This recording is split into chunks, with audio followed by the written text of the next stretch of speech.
back like we never left. It's Double Move Sports. I'm Stef Albiero. I'm here with the fantasy phenom, my guy Alex Lott.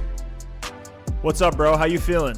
Feeling good, man. I mean, we got some trades we're rating today. Looking at these, it's never the off season in Dynasty, so you always got to be sending trades out there. You always got to be countering trade offers that you get. So it never sleeps in these Dynasty leagues. Some of these trades are pretty interesting, and it's always tough to know how exactly to value draft picks when they're put up against players and things like that. So we got some good stuff to get into today. It's going to be a lot of fun. Stef, super excited for your wedding this coming weekend at the time of this recording. Stef is about to be off the market. It's going to be a good time getting some of the boys together in Kentucky to celebrate Stef. So it's going to be awesome. Give Stef congratulations in the comments down below. I'm sure it'll go a long way. Hey, all I have to say is I remember the week you got married. We did not record an episode that week. You're a savage for this. I don't know how you're doing this. After my wedding experience, knowing how hectic that was, major props to you for hopping on with me here tonight. I'm about to be off the market, but you know who is on the market right now? Oh, my gosh. You like that segue? Kellen Mond. Out here throwing heaters. We'll get into the trades, but real quick. Kellen Mond out here at his pro day. Sent Alex a video before we jumped on here. Looking pretty good. Throwing dimes. 70 yards downfield. Like rolling out to his left. I don't know what kind of draft capital he's going to get. I'm assuming day 2 to some desperate team like Washington, Chicago, maybe even a Pittsburgh to be the heir apparent to Big Ben, maybe a New Orleans. One of these teams with an aging guy, but Alex, I feel like we have the big 5, T-Law, Fields, Wilson, Lance, Jones. Jones is getting some major hype right now, even though his pro day had some moments that weren't stellar, but I'm not going to overreact to a few throws, right? But whoever this QB6 is in this class, I don't know who it is for you. If Kellen Mond goes to one of those landing spots, I feel like he's a smash in the second round of our Superflex rookie drafts. Yeah, I mean, this is back to that whole conversation we had about, talent versus draft capital versus landing spot. Obviously, talent being the most important of the three. But I don't think I can remember a year where there were 5 quarterbacks we expected to go in the first half of the first round. I know the Baker Mayfield year, you had Baker, Darnold, Josh Allen, Lamar Jackson, Josh Rosen all go in the first round. So that's 5 QBs in the first round. I think most of us expect that this year, but in the first probably 10 picks. So now you start looking at these QB6s, like who knows if it was a thinner QB class, would Kellen Mond or Kyle Trask be getting more hype? I don't know, but with those other 5 guys, those big 5, being projected to go in the top 10 and having a very unique situation where some of the quarterback needy teams might not have that kind of draft capital. Think about the Pittsburgh Steelers. Think about the Washington football team. Teams desperate for the Chicago Bears, even with Andy Dalton. There are teams that might not draft a rookie to come in and start day 1, but might draft a rookie with a clear vision for later on this season, for QB competition, for next year and beyond, where there could be an opportunity. And I'm telling you, if Kellen Mond or Kyle Trask go, think about this, round 3 to the Pittsburgh Steelers, what kind of draft capital are they going to be getting in these Superflex leagues? Are they going to move up into round 2? Yes. For me, I mean, Mond is for me. So. Mond 1,000% is for me because Kellen Mond is built like a wide receiver, man. Yeah. And I don't know. I haven't seen the 40 time if he even ran it today. But the guy's 6'2", 205. And was a starter for 4 years at Texas A&M. He was throwing to Courtney Davis, a bunch of names that aren't pro prospects. The only guy that I can find in here is like Jace Sternberger. Led Texas A&M in receptions in 2018. And then when Mond was a freshman, he had Christian Kirk. And Wouldn't you know it, one of Kellen Mond's best seasons was his freshman year. If he had some weapons, if they did have Mike Evans like they did when Money Manziel was over there with the Aggies, who knows where Kellen Mond is going right now in drafts. He's athletic enough. If you like Justin Fields, if you like Jalen Hurts, right, these guys that are unproven. Jalen Hurts played, 4 games and then got pulled in the 4th one because Peterson's soft. I mean, I'm just saying, if you like those guys and that's the upside shots that we love, if Mond goes to the right landing spot, man, I look at Chicago. I mean, Chicago, he could start as a rookie at some point. He wouldn't. You don't think so? He would compete, I think. I would expect him to give Dalton the run for his money. But, a raw prospect like Kellen Mond coming in the 3rd round, I don't think is going to start day 1. Now, we've seen it happen with guys like Russell Wilson, Dak Prescott, these day 2 picks come in and get that playing time, get those starts during their rookie season, whether it be injury in the case of Dak Prescott, whether it be earning that job in the case of Russell Wilson. But Mond, he's interesting. I don't know. For me, I am most intrigued by the Pittsburgh Steelers. I mean, it's a situation where he's not going to be expected to start right now. He can develop as a prospect. And this is like the last ride for Ben Roethlisberger, and we all expect it to be his last season. So if Big Ben is done after this year, you draft Kellen Mond. They like what they see. Who knows? Maybe because of injury, he does get a game or 2 this year. Next year, you have Chase Claypool. You have Deontay Johnson.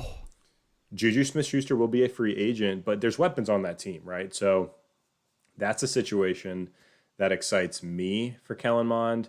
But you kind of have to think about this QB6 situation. Like, how did you value Jordan Love last year? Because that's the guy that got 1st-round draft capital with the Green Bay Packers. The difference to me is that Jordan Love, even last season, it's like, okay, he's got 2 years, maybe 3 years before he gets an opportunity. With Kellen Mond or Kyle Trask, even if they go to one of these landing spots where they could compete from day 1 or be right in that conversation next year, I think it's interesting enough for them to maybe be worth that late round 2 draft capital in a super flex league, but we will see. So talking about super flex and values at quarterback, our boy Daley Thomas hitting us up in our Discord channel. Guys, hop in there. And we're going through a bunch of trades on the show today. If you want us to check out your trades, just jump in the Discord, right? There's only a few of us in there. We just started it. You get a captive audience. Your trade will get rated. Yeah, your trade will get rated by me and Stef, at least in the Discord. Good chance it's going to make it onto our next Rate That Trade show as well. So if you want that, jump in that Discord. It's in the link in the description. But our boy Daley Thomas hopped in. He said, where do you think Trevor Lawrence, Justin Fields, and Najee Harris will go in startup drafts this offseason, even right now, without knowing landing spots? I think we can make some pretty good guesses just looking at things that have happened. I think back to Joe Burrow last year was a guy that was jumping into the 2nd round of startup drafts in Superflex leagues in these dynasty startups. That's probably where I would have Lawrence and Fields. Now, I'm a big Fields guy. Absolutely crushed on his pro day. Ran a monster 40 time. This guy's going to be a stud.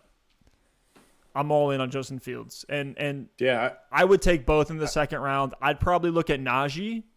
I'd have him ahead of a guy that is definitely going to split work, like an A.J. Dillon. That's back in the 2nd round. That's with guys like Miles Sanders, Antonio Gibson, Dalvin Cook. Depending on how you value age and obviously what your roster looks like, Ezekiel Elliott, Nick Chubb, Joe Mixon, all could be in that range. I think I would put them above like a Clyde Edwards-Helaire. That means I would take Najee Harris firmly in the 3rd round, maybe early 3rd round in a startup.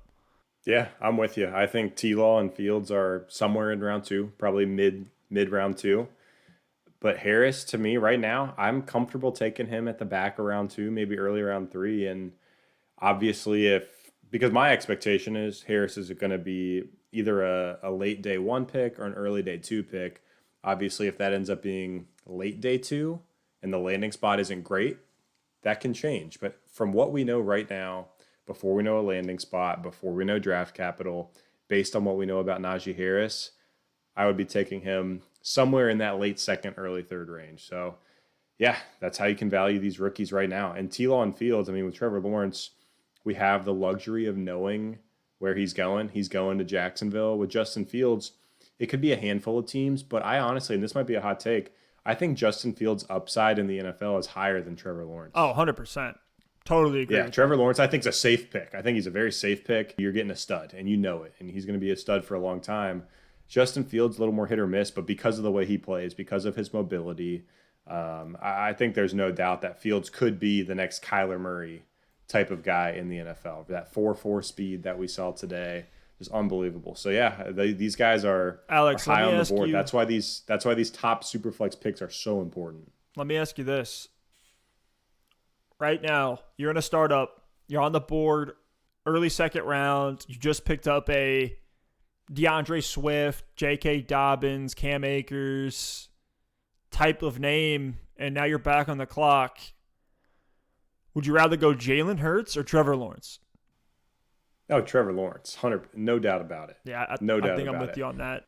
I mean, think about it this way, Steph. Trevor Lawrence and Justin Fields, to me, are going to be top 3, top 4 at worst Superflex rookie picks this season. If I have Jalen Hurts, I'm valuing him somewhere around the 106 to 108 range if I was going to trade him straight up for a draft pick. So those rookie guys still do value a little bit higher than Jalen Hurts. Now that the Eagles have moved back, it does make me feel a lot better about his security with that quarterback job, at least for the next season.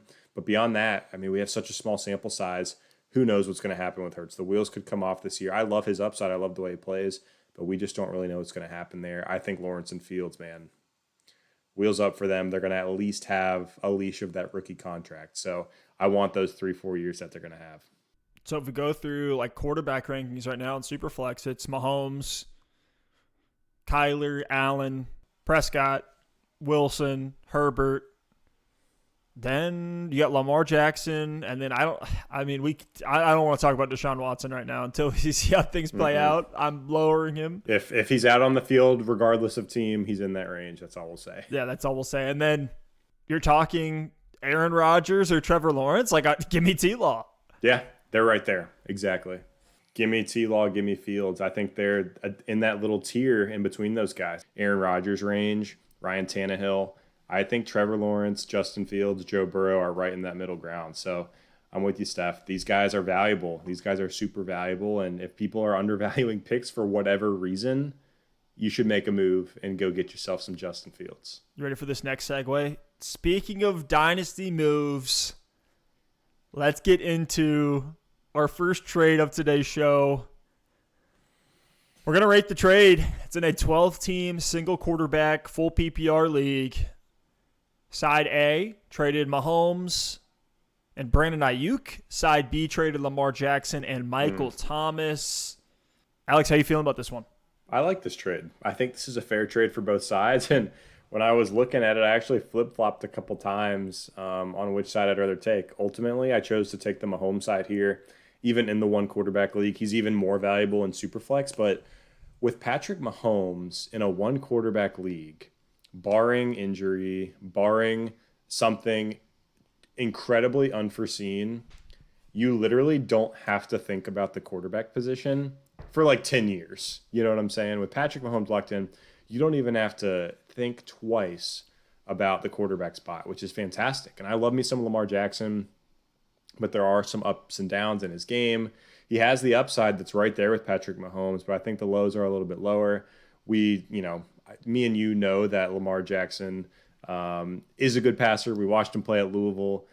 But if he starts to get older, can't be quite as mobile, the hits he's taken start to add up, who knows, 5 years down the line, if Lamar Jackson's mobility and his rushing ability isn't like that just absolutely dominant force that it is now, is he going to develop enough as a passer to have the same dynasty value that he does now? And he might. He very well might, and I believe in him, and I hope he does. But we don't have to worry about that with a guy like Patrick Mahomes. So there is an upgrade there from Lamar to Mahomes at the quarterback spot. And at receiver, I think Michael Thomas for this season, for the next maybe 2-3 seasons, definitely I'm going to take over a guy like Brandon Aiyuk. But honestly, when you think about it, Brandon Aiyuk still a top 24 wide receiver last season. He's a top 20-ish to 24 wide receiver in Dynasty moving forward, 5 years younger than Michael Thomas. So although he is a bit more unproven, I have Aiyuk a lot higher than Michael Thomas. You'd rather have Brandon Aiyuk than Michael Thomas. That's no. Then the range that you talked about. Okay, you said okay. 20th. I mean, I have him in the top 15 right now. Okay, yeah, that's fair. And that's the thing. Like, the separation between Brandon Aiyuk and Michael Thomas isn't as big as you would think. They both have quarterback questions. Ayuk's going to be getting an upgrade. Michael Thomas is going to be getting a downgrade. Michael Thomas is 5 years older. Ayuk's a little more unproven. We haven't seen him in an offense with the running backs, with Debo, with George Kittle all healthy. We'll see how they feed all of those guys in San Francisco. But to me, the sure thing of Mahomes and the upside and the youth of Aiyuk, give me side A in this deal all day. What's to say Brandon Aiyuk isn't what Michael Thomas is right now in a few years? I mean, Brandon Ayuk's 5 years younger. We're already seeing him pass Debo Samuel as the traditional alpha X wide receiver, and he's getting a QB upgrade. So let's say that the Niners do take a Mac Jones. Oh, my dude. Mac Jones throwing to Brandon Aiyuk. It's good. Dude, Ayuk's going to be a stud. I may even move, if depending on the quarterback they get, I might move Aiyuk into like high-end wide receiver 2, like around that 13-14 range. Maybe even like wide receiver 12. That's crazy. Because that's rich. This guy has major upside and he's super young. He performed so well as a rookie on a team that didn't even really throw the football. We had Brandon Aiyuk out here winning people championships with Debo Samuel hurt. Obviously, George Kittle missed most of the season. Mm-hmm. But to see Aiyuk as a rookie step in there, be efficient, command red zone volume. Big plays too. And was also, I mean, he has the first-round draft capital in this offense because of what he can do with the ball in his hands after the catch. So for the type of prospect Aiyuk is, what he's already shown, he's looking pretty good right now. So even in a vacuum, like I may play with Aiyuk over Michael Thomas. So, yeah, give me the Mahomes side of this deal. Let's talk about another one involving some picks. And this one, sheesh. This one's kind of egregious. Okay, we saw this one. I saw this one on Twitter. I had to put it in here. This is at Justin_FFB. He said, just got a haul for A.J. Brown in a 12-team Superflex tight end premium league. He got A.J. Brown for the 104, the 111, the 201, and the 204. This is in Superflex and tight end premium. So he got the picks, right? He got the 104, 111, 201, and 204 for A.J. Brown. Yeah, he just got this haul for A.J. Brown. I mean, essentially got probably, at least 2 of these I feel like you're going to hit. If you're at least competent, you're studied up on prospects. Absolutely. I mean, if you look at the ADPs right now in Superflex, Stef, the 104 is either going to be one of the quarterbacks we've been talking about, Najee Harris or Travis Etienne. So you're either going to get a stud quarterback with top 10 draft capital or one of the best running backs in the class. Then with the 111 and the 201, you're getting 2 of these guys, Devontae Smith, Rashad Bateman, Jalen Waddle, Rondale Moore. You're going to end up with 2 of those guys. So both of them could hit, or even if one hits, you're still in good shape because then you still have the 204 to take a flyer on a guy like Elijah Moore, who we both like, a guy like Kenny Gainwell, a guy like Terrace Marshall. So you get 2 stud young receivers, you get a stud quarterback or a running back, and you still get an opportunity with a slightly deeper receiver or running back. This is unbelievable. I know giving up A.J. Brown isn't ideal, but that is ridiculous. And Steph, let me frame it to you this way, because in our Dynasty League that we're in together, you own 3 of these picks. You own the 104. You own the 111. You own the 204. I'm getting called out. So take the 201 out. Say it's A.J. Brown for just the 104, the 111, and the 204. Would you give up those 3 picks for A.J. Brown? Not no, but hell no. No. Say it. Screw the second round picks. The 104 and the 111. Would you just give up those 2 for A.J. Brown? No. Exactly. That's what I'm saying. Like, would you even? You'd probably give up maybe the 104 and the 204. I'm guessing, and it depends on roster construction as well. Because, yeah, I mean the 104. If you wanted it to be a wide receiver, could be Jamar Chase, and then you still have all these other, like if you wanted to turn this into just receivers, you could do A.J. Brown for Jamar Chase, Devontae Smith, Jalen Waddle, and Elijah Moore. And it's like you could end up getting a 4-for-1 Good job to Justin FFB. Good job. Even in a single QB league, give me the picks. Oh, 100%. 100%. Unbelievable. And A.J. Brown, A.J. Brown's great. I think you're higher than I am on A.J. Brown right now. I know some people have him as the wide receiver one in Dynasty. I don't have him quite that high. He's probably in my top 5. But if we know anything, it's that when a wide receiver is in somebody's top 5 in Dynasty, you should probably sell him because the wide receiver class is so deep. Like, go and get your picks, man. 100%. What this guy was able to do, like, even if he was a contender, even let's say he won his league last year with A.J. Brown carrying him to a championship, he just got to essentially reload his entire roster with young players that are going to accrue in value. I'm sure if he's all in on like a Kyle Pitts, can easily secure him with one of those picks. Like, oh yeah. And I know A.J. Brown, like second in the league in yards per route run, creates a lot of separation, but he's on a run first team. And he's going to be 24 when the season starts. Now, whatever, that doesn't matter. But I'm just saying, like, why not just reload your entire roster with young, exciting prospects with high upside? As good as A.J. Brown is A.J. Brown truly like a generational talent, like a Megatron level talent? Maybe. Like, I don't know. I don't know enough to say that he's not, but give me the 4 super young, high upside players. It's a pretty easy one. 100%. Stef, let's move on to a trade that I think is going to be a little closer in value. This juicy. One is Team 1 gets Alvin Kamara, A.J. Dillon, and a 2022 first-round pick. Team 2 gets Cam Akers, Darrell Henderson, and a 2021 second-round pick, the 203. So hopefully, Steph, you can throw that on the screen for us here so we can kind of get a good visual going. But, Steph, which side are you taking in this one? This one's juicy for sure. This one's I like this deal. This is what I would call like a mega deal or like a blockbuster deal in a week. Yeah.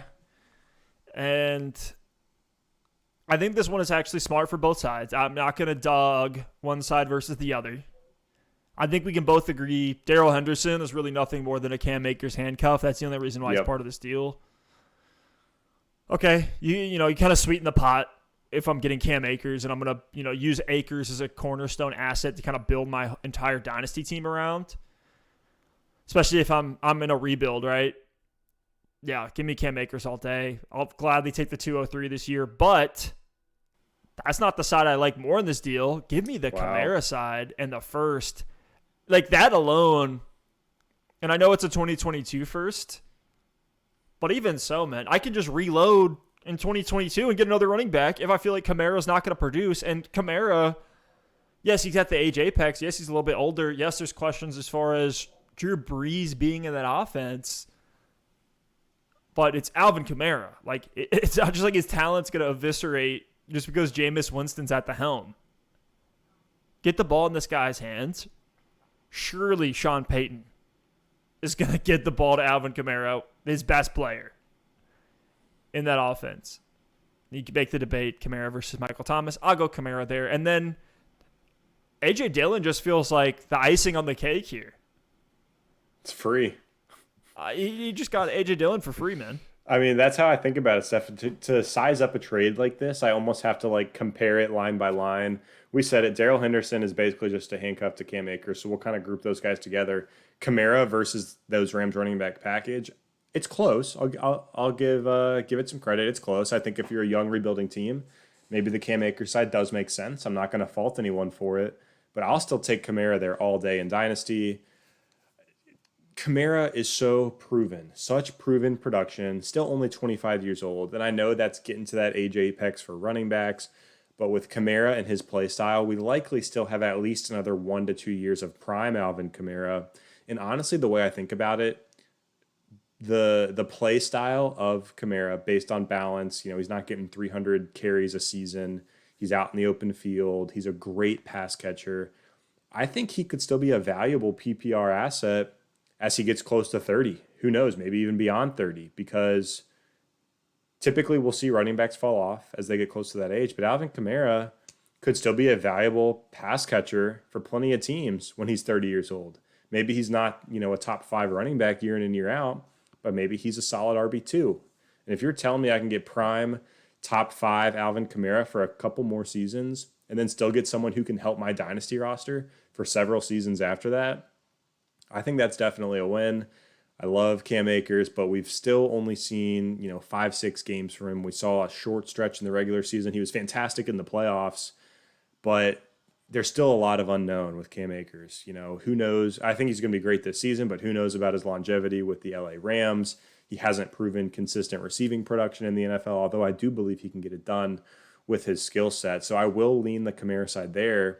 And then after that, it's simple. It's like, do you want the 203? Or do you want a 2022 first and A.J. Dillon? I'm definitely taking the 2022 first and A.J. Dillon there.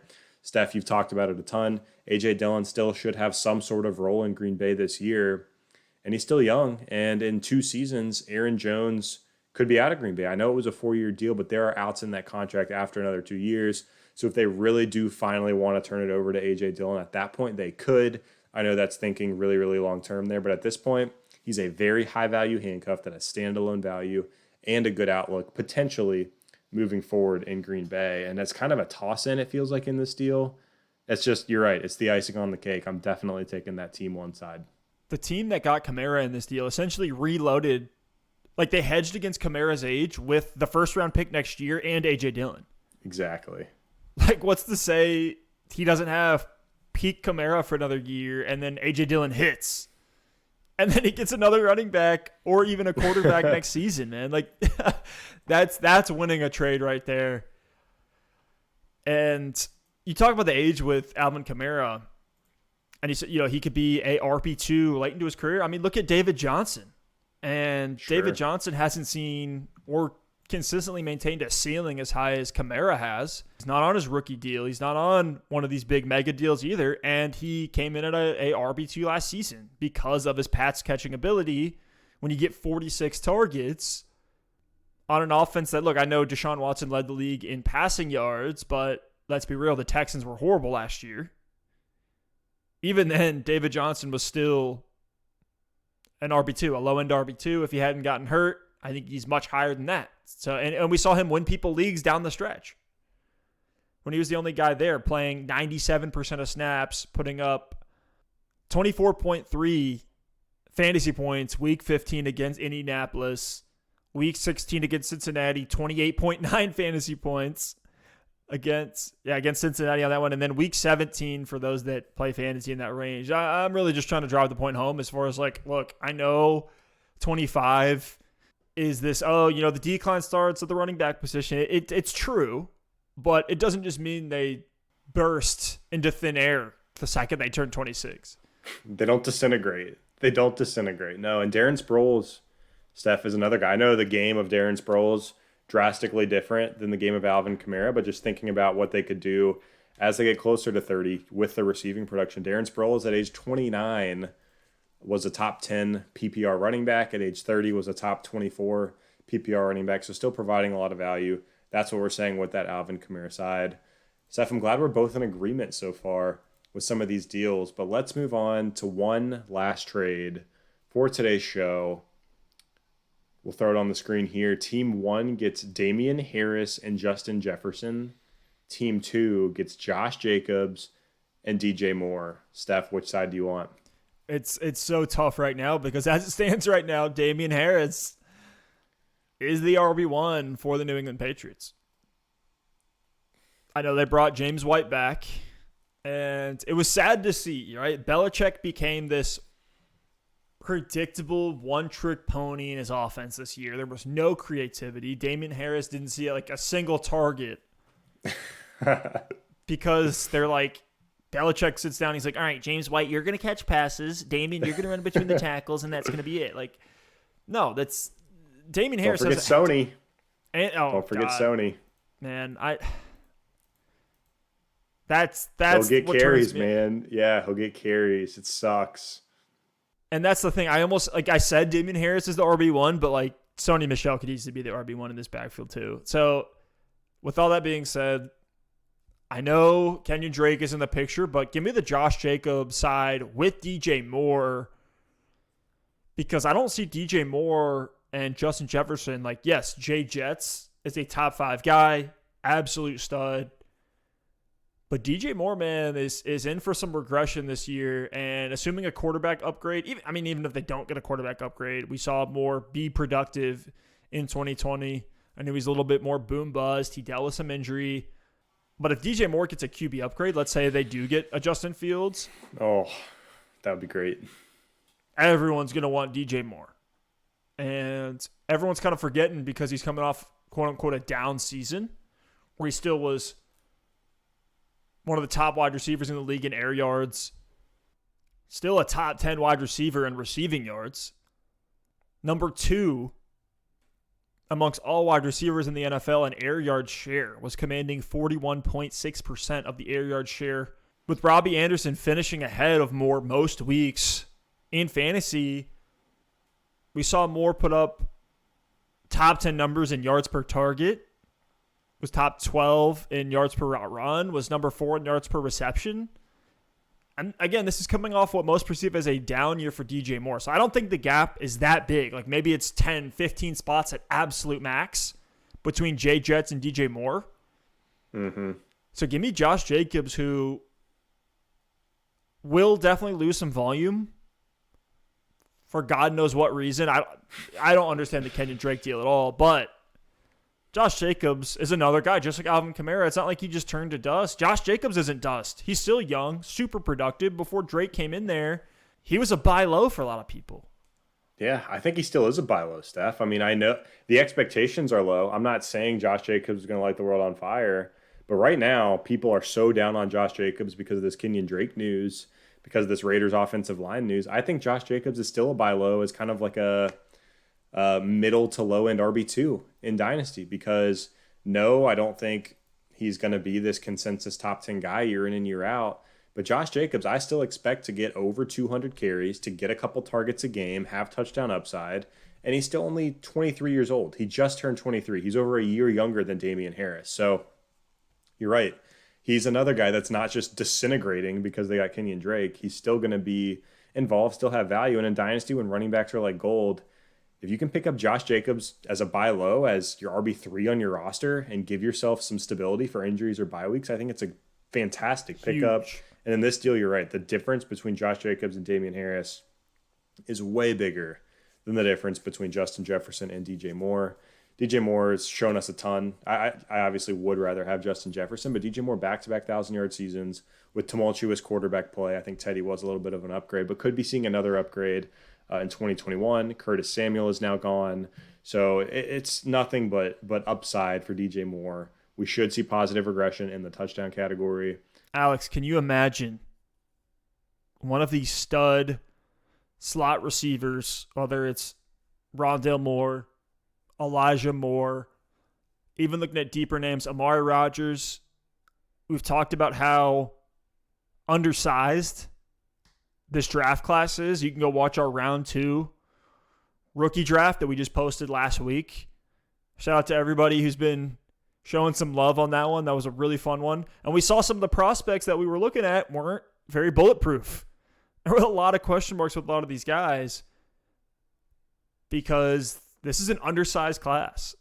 And I feel like now that Curtis Samuel's gone, the underneath route runner, the jack of all trades wide receiver that can be used like Curtis Samuel, get carries out of the backfield, be used on jet sweeps, be hyper efficient, command target volume. Like you got Robbie Anderson, whether he's playing the 1A or the 1B, and then you got DJ Moore, whether he's playing the 1A or the 1B. Those guys, I think of more as the alpha X on the outside, even though I know Robbie Anderson kind of played that role last year. They were using DJ Moore as more of a field stretcher. That's fine for those two guys. But then who's going to play that slot role? Who's going to play that Curtis Samuel role? Christian McCaffrey.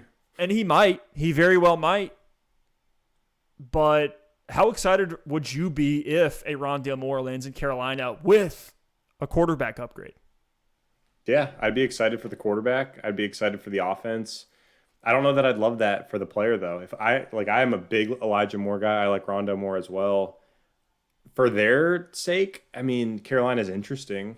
I think it would definitely be interesting. But to me, it's not like the premier landing spot. I think it's probably middle of the pack just because of the pecking order. I mean, Curtis Samuel has a lot of hype right now going to Washington, and last year was a huge breakout season, but what was his upside? I mean, he had some good weeks, but it was still inconsistent because he was the number 3 option in that offense, and that was with Christian McCaffrey hurt. So I like it for a potential new rookie quarterback, or even if it's Teddy Bridgewater, it would be great for him. I like it for that offense, but if Rondale Moore, if Elijah Moore, if Amari Rodgers, if one of these slot receivers goes to Carolina, they're going into an offense that we haven't seen be like elite to this point. We'll see what they do at quarterback, but they're locking themselves in as the number 4 option until further notice. So for that reason, I would hesitate a little bit. Well, I don't think Robbie Anderson has. He's not long term. You're right. He's not going to be there forever, right? He's about to turn 28. Sure. He's a guy who's really built his whole game around speed, and I like Robbie Anderson. Was one of the stars of the show. Breakout players in 2020. The ultimate piece. The ultimate piece, as we call him, because he was throwing in on probably 18 trades in a row. But he was another guy, as good as he was this year, 8th in the league in receptions, 13th receiving yards, 5th in yards after the catch. He was great, but he's not the long-term answer there. And, I mean, I could see DJ Moore jumping ahead of him as soon as this year. Steph, consensus. This is crazy. I think we agreed on every single trade today. Wow. So we are going to take that Josh Jacobs, DJ Moore side. Also, if you're listening, if you're watching, join our Discord.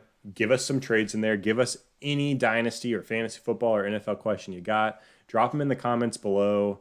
We want to keep doing these Rate Your Trade episodes, and we want some good trades that Steph and I are probably going to have some beef over. So keep those good trade offers.